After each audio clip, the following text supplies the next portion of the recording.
going on the point of your imbalance affecting your mindset work, me personally, there are times where journaling is detrimental to me and my mental health because it creates rumination.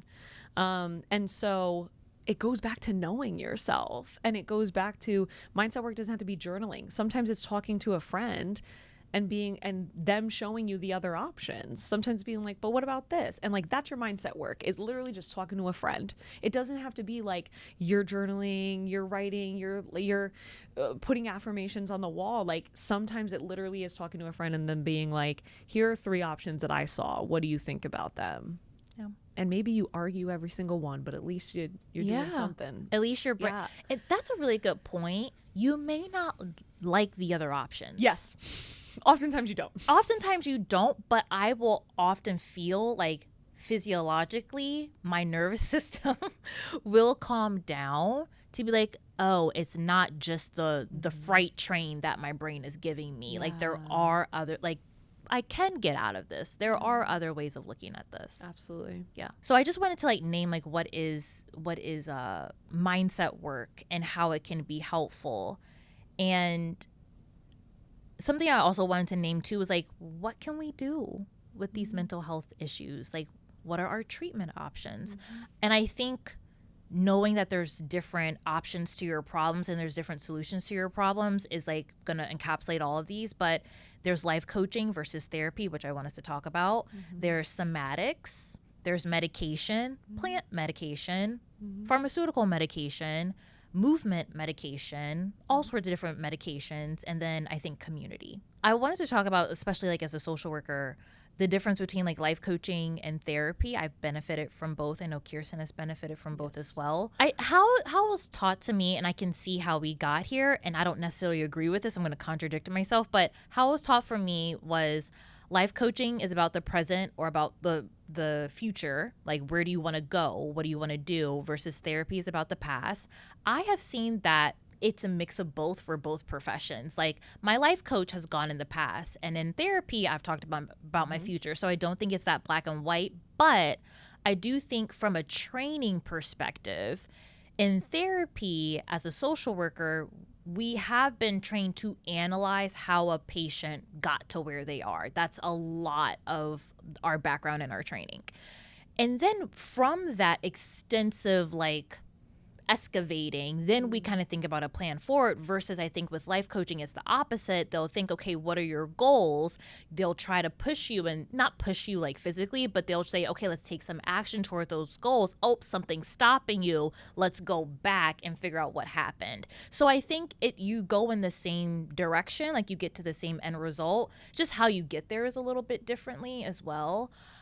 I'll also say too, with life coaching and with therapy, there are so many different modalities. I'm not going to knock anybody's degree. I'm not going to knock anybody's degree. But like, I think social workers are the best. I'm just going to say it, obviously. And also, social workers will tell you this. That's a very social worker thing to say. They brainwash us to think this way. Like every social worker I know, literally, they're like, you're not an MSW. I'm like, oh my goodness. Go to any psychologist or mental health profession. That something is better than nothing. Don't get me wrong. But I'm saying all that to say, it's not therapy is X and coaching is Y. It's all so different. I've had so many different life coaches. I've had so many different therapists. I've had so many different types. So I don't know. I had a like go-to answer, but now I'm kind of unraveling it. I'm like, I think it's all very different.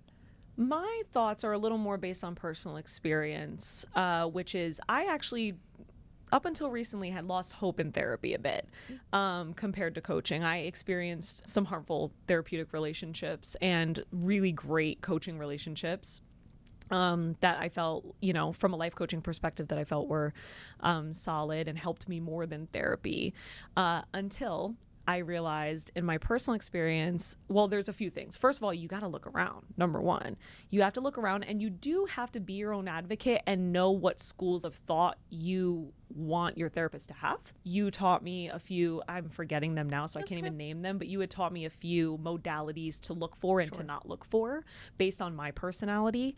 So knowing the modalities, knowing the schools of thought that they're trained in is important. And how you can know that, especially nowadays, is ask ChatGPT. And Psychology Today will tell you what they're trained in, and then ask ChatGPT what that means. Yeah. And so that's been very helpful. And it has been a bit of shopping around, but something that and now I have like one of the best therapists. Like, I'm obsessed with my therapist. When I had lost all hope, y'all, like literally had lost all hope. But I'm going to say something a little dicey.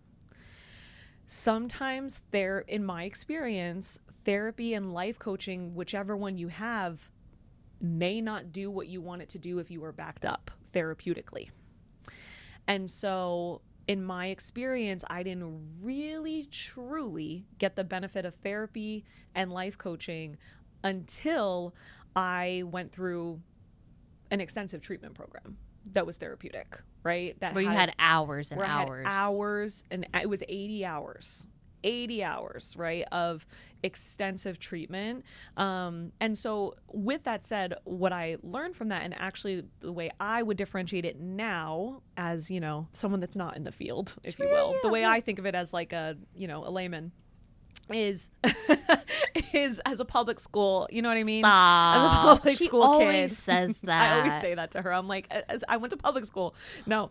I did too. I just got a master's and she doesn't have hers. Exactly. That's it. Oh my God. No, but all that to say, honestly, I feel like it's the difference of skills. And when I say skills, I mean the literal, the skills trainings that therapists do, like just DBT, literally like their type CBT, of DBT, CBT, EMDR, things like that. To me, it's literally like modality and skills that they're teaching you. You said you're on a nervous system kick. I'm on like a DBT kick. I love DBT. I love that modality. I like DBT too. Love that modality. Yeah. Once I found a therapist that was trained in that modality, I love it. And so once I had some skills training and was able to get caught up to speed with some kind of basic therapeutic skills, emotional regulation skills really is all it is, then I was able to really benefit from, I'm not saying anybody needs to do 80 hours, right? I'm just saying that you may need twice a week for a couple of weeks. You may need 3 times a week for a couple of weeks, whatever it is to get you to baseline. The way I describe it is I had mountains to move and I couldn't move that once a week. Like, I just couldn't. I had to get to baseline in order to truly. So I just kind of wanted to give that to the people that may have lost some hope. Yeah. Because I did for a while. I was like, nothing's working. I remember I told you, I said, no life investment I make, coaching, therapeutic. I mean, life coaching has been better than therapy, but it's still not, not really working for me. I told you that. And I was like, I'm kind of giving up on it. It was because I was just backed up. Yeah. Right. And just needed to go through a thorough program first. We say in the field, give it 6 months. Right. Give it 6 months. Right. That's also why stopping for a long period of time, I don't want to say can do more harm than good, but I think that can even be a trigger or a sign of it in and of itself. Even if you're just going once every other week for maintenance, that's still better than not going for a month on end, then being backed up, then it taking 6 months just to get to a fundamental baseline. That actually reminded me I wanted to address personal development burnout. And therapy burnout, because I have experienced, even recently, telling my own therapist, like, I'm kind of tired of working on myself. It feels like, I'm healed enough. I think we can chill. And I think while that can be true, to your point about maintenance, I think that where can you just maintain some kind of maintenance protocol? And that was the first thing she suggested. She was like, what if we go bi-weekly, even monthly? You don't have to do weekly right now, but what if we did bi-weekly? It's something to tether you. It goes back to this is good. We forget that we only feel good right now because we're in treatment. Right. That's actually really good. And then we leave treatment. And then it all falls apart. Not always. Of course, the goal, I'm never going to be that person that's like, you have to be in therapy forever. I don't believe that. Fall apart, we don't have a foundation. Or some kind of, somebody helping you somewhere, yeah, right? Yeah. But yeah, I have to remind myself, I'm like, here's when you're only feeling good because you're in weekly treatment, right? And so I think that's important to remember. With personal development work, I'll speak to myself. So I had a traumatic event happen to me as a kid, and I've had extensive talk therapy, talk coaching about it. And I feel like I had some personal development burnout where I was like, okay, I can't talk about this anymore. And so I went to Somatics, and that changed the game for me. And so what if you might need to go to medication? What if you might need to go to plant medicine? What if you might need to go to a breathwork center? What if you might need to go to a retreat to like just spice some things up? Or if we think about the whole body, if you're attacking it just through medication, maybe it's time to talk to someone. Or if you're attacking it just through talk therapy, maybe it's time to move your body. And so thinking about yourself as the whole person, where you're like, okay, but I do feel like I'm doing X a lot, X modality or X treatment protocol, switch it up a little bit. This might get dicey. You're the professional, you tell me. Oh my but God. I've recently actually have read some content around how talk therapy, there is a science behind how it can worsen. It can worsen people in a lot of ways. And I think in my experience that, number one, I had a similar experience where I was like, okay, I'm talk therapied out. I got to go a different route.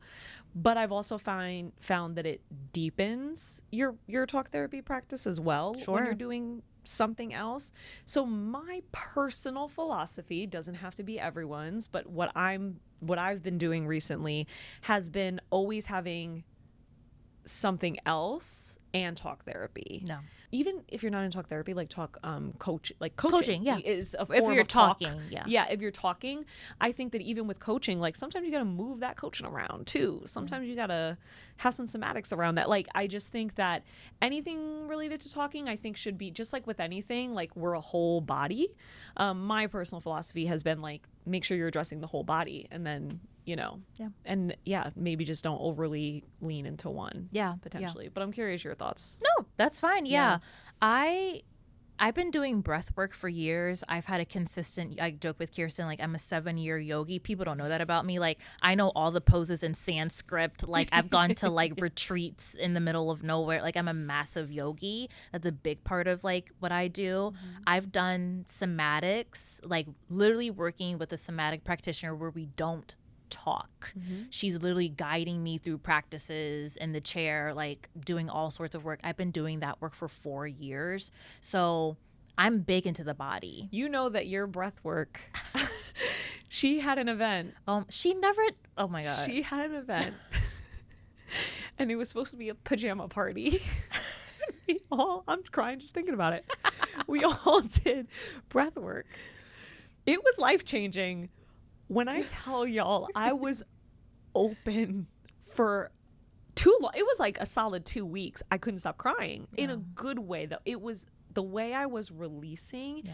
There was no talk therapy that could have gotten that out of me. I had grieved something really, really important in my life, and it like, I was like, I didn't even know it was there. I didn't even know I had those thoughts. Subconscious. I get real passionate about subconscious healing and all of that. And yes, that sold me on. I was already sold on somatics, but wow, that really sold me on. Breathwork will get you. Oh my goodness. It'll get just you. using your breath. And it's really actually amazing when you think about how accessible it is to you to like heal yourself. That's actually really crazy to think about. Yeah. No. So I think too, we get the rep of, we're not somatic and we don't care about somatic. This is a We're whole so other much more thing. woo than people think. 100%. I will talk your ear off about energetics, and but like, also just like that doesn't mean that I want to be trained in all of that. No. It's so funny. I actually signed up for a breathwork certification. I looked at one video and I messaged them. I was like, keep my money. I don't want to do that. Like I want to stay in my lane. And I have said so many times, I will refer clients out. I'm like, here's who I'm working with. Like, I also think too, just like as a coach, if something works for you, that doesn't mean that you then have to go and train yourself and do it. Yes. And it's one of those things where just in my experience, and I'm just a firm believer that like everybody has their own mental health package that they need to create for themselves, and it changes. Yeah. And so for me personally, as a provider, I don't really want to lock into anything because it changes for me.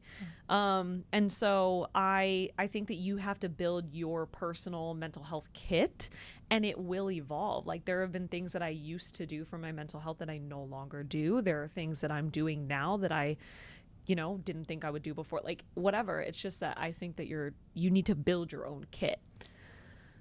How do we do these practices while also running a 7-figure business?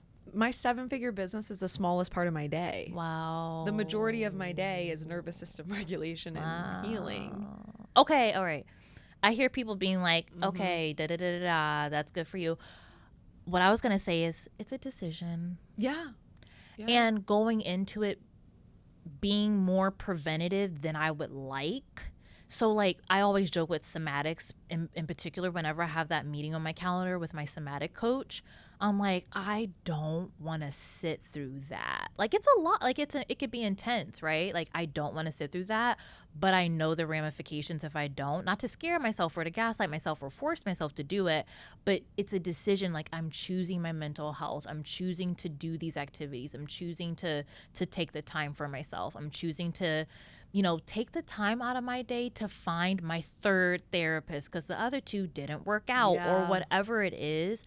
You have to decide to prioritize those things. And to this point, another variation of what you're saying, like, my business is the least, the least part of my day. I also just like to keep my business constant and consistent, meaning I don't like to change it. Yeah. The changes often lead to mental health problems, right? Like, I'm changing my business model, and it's like it's stretching me. And like, when I kept my business model the same for 3 years, I didn't have to worry about it as much, right? And so I think keeping your business as the constant and letting your life and your feelings and your emotions and what you need for your physical health and your mental health and your emotional health and your relational, let that be the ever-changing thing. I was working with a client who was going through a family change. She said to me, she was like, I just feel like my business is there. It's just sitting there while I'm going through this massive life family change. And I'm like, exactly. Perfect. That's what I mean, right? Yeah. Like, it should be the smallest part of your day, no matter what your circumstances are, like whatever your circumstances, it's like, I want the business to be the least of your worries. Like, I want that to be really the last thing. Yeah. One of the things I say all the time is life problems versus business problems and learning to separate the two. I remember when we first worked together, you said that was one of your favorite trainings. All-time favorite. It was life-changing for me too, because again, the whole throw out the baby with the bathwater type of conversation where it's like, okay, well, I'm going to just shut down my business for 6 months, or I'm going to get rid of an offer. I didn't have that luxury as a Black woman. Yeah. Like, I didn't have that luxury just to get rid of my entire business. No. And so I had to learn how to have a different relationship with it. And I was like, okay, I need my business to be simple, consistent, constant. Like, there's not a lot of changes, so I can tend to my mental health. Yeah, I remember I've said this before, I didn't have the luxury of going on a sabbatical or shutting down my business either. We were living on savings. My husband was dealing with an unexpected bout of unemployment.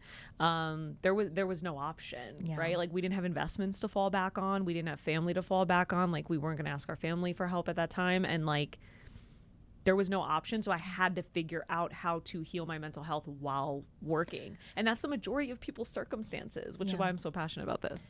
And I think it's also like, that doesn't mean you're hurting yourself more. No. Like, I think it's like, okay, I have to force myself in this business. Like, I didn't create a schema or a story around that either. I looked at it as a privilege. I actually was like, the business is going to heal me. Yeah. Without being like overly attached to it, right? But I was like, no, this is what's going to help me heal. I have a flexible schedule. I can create any kind of offer that I want that will pay me higher and in a shorter amount of time than a 9-to-5 job. I'm not going to go back. For me, a huge part of my burnout in healthcare was chronic pain. imagine chronic pain on top of my mental health issues. On top of financial issues. On top of financial issues. Because it's a 9-to-5 job. Right. Yeah. And then on performance issues because you can't be fired from said job. Can't be fired. Like and now I also have additional financial issues because literally in my field, there's a 7-year expectancy rate for surgery that you have to pay for. Right. Like, so it's just like. Because you were in healthcare and I you was were in healthcare. bending over. Yeah. Right. I was in healthcare. Shoulder surgery is very common in my field. And so like, I literally was watching colleagues having to take that were so stressed about, you know, funding their disability because they knew they were going to have to get that surgery, and then they got that surgery and then they struggled financially. Like, I literally watched my colleagues go through that. Yeah. So I'm like, I literally need this business. Like, this is going to be what heals me. So I didn't look at it as what was burning me out. No. What if you really do need to take a break? And I know that you took a sabbatical. Yes. I think if you really do need to take a break, it goes back to not shutting anything down. You can take a break without things stopping. I have taken extended breaks without sales, operations, or client delivery stopping. And I firmly believe you need to build a business. I really don't think you have a business if it shuts down when you shut down or when you need to. So if there is a time where you need to, I just don't want anything to stop. So whenever I have a client that's like, I really need a sabbatical or just desire one, whatever, they just desire, maybe it's not even mental health related, they just desire one, or they're planning a maternity leave or something, apparently, whatever it is, I'm always like, cool, let's just make sure nothing stops so that you come back to your business being what it was. I took 4 weeks off. This is my last week. Like, I've literally in the middle of summer, in the middle of the year, I've taken 4 weeks off. I haven't worked. I've made money in my membership. I'm about to take 3 weeks. Yeah. I take 3-week vacations regularly. It's something that I teach my clients, as you know, a 3-week fully offline vacation. Something that you and I talked about actually before we started recording was you will not, or you will need less unexpected breaks or not need any at all if you are following the 3-week vacation framework where you are taking consistent offline vacations. I have clients that take them every quarter. So good. That are taking 12 weeks off every single year, 12 weeks. That's insane. And making more money. And they have not needed, it goes back to like, maybe they get crispy because that's life, but they don't burn out. Or maybe things get a little overwhelming, but Nothing they don't is burn shut out. down. Nothing shuts down. Right. And I think that making sure you're following that framework and you're taking your 3-week offline vacations, it's going to make it to where you don't have as many unexpected. And sometimes there just are unexpected because emergencies happen, but more so, you know, crises that come up that could have been avoided. What is the last word you want to say to those who are struggling with their mental health and entrepreneurship? You start. That you're not alone. And there is hope, and you are worth fighting for, and you are worth figuring out what modalities work best for you, what treatment works best for you, and a business can heal you. Like, my business has healed so much of me, and I'm so glad that I didn't shut it down. You need community. If you don't have community, please do the work to build community. I cannot tell you something that comes up for me when I think about mental health. So many of you may be listening to this and you are so burned out to the point where even thinking about looking into treatment options, it's overstimulating, it's overwhelming, paperwork. I just recently had to go through all this paperwork and I was like, this is not fit for a mentally ill person, right? Like, whatever. There's so many things that could feel overwhelming. And if you have community, you can call someone up and be like, can you please sit with me and force me to fill this out? Or can you fill this out for me? Or can you take me to this appointment? Or can you look this up for me? I can't tell you, I have one of my closest friends, dearest friends, if you're watching this, I hope you are, Michaela. Michaela is really good at being like my researcher, where she will send me links and links full of research on the things that I'm going through. I just did that with a friend. Yeah. Like, this is all the research that I've done, right? And you've helped me so much with like finding different, there's so many modalities I wouldn't have even known of just from being in relationship with you, and like so many other things, right? And so community is just so important. And I just think that I think about my own, I had an unexpected medical leave myself. And if I didn't have community, I don't know what I would have done. Yeah, I had the team and the systems to keep the business running, but it was the community that helped me through that time. And I just think now more than ever, we really need community, and you really need to be in a community that gets it and that will be there for you. Yeah. And last thing, your coach cares about you. And your current community does too. Yeah. Because I'm also hearing the people like me that are like, I don't have anyone. Sure. And that may be true, but also maybe you do have people that you don't think care about you. Right. I lean that way very much. So self-worth is one of my triggers. I lean that way very much, where I'm just like, nobody cares. I'm a burden. I'm this, I'm that. Like, if you lean that way, if you can get yourself to just, they do care. They do. Yeah. That can help a lot. Yeah. Mm-hmm. Your coach, like if you're our clients, we care about you. Yeah. We care about you so much. Like, we are constantly like, I'm worried about this client. I'm worried about that client. Oh, I haven't heard from that client in a while. Oh, or like if we know of each other's like, hey, how are they doing? Like, we care so much. I just want to name, putting it on the podcast that I bite my hair is for y'all, okay? Because I don't want to share that information. That is very embarrassing.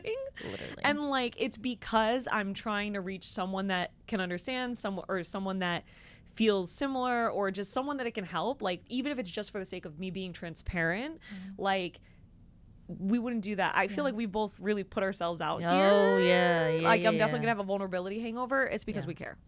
Thank you all so much. Thank you.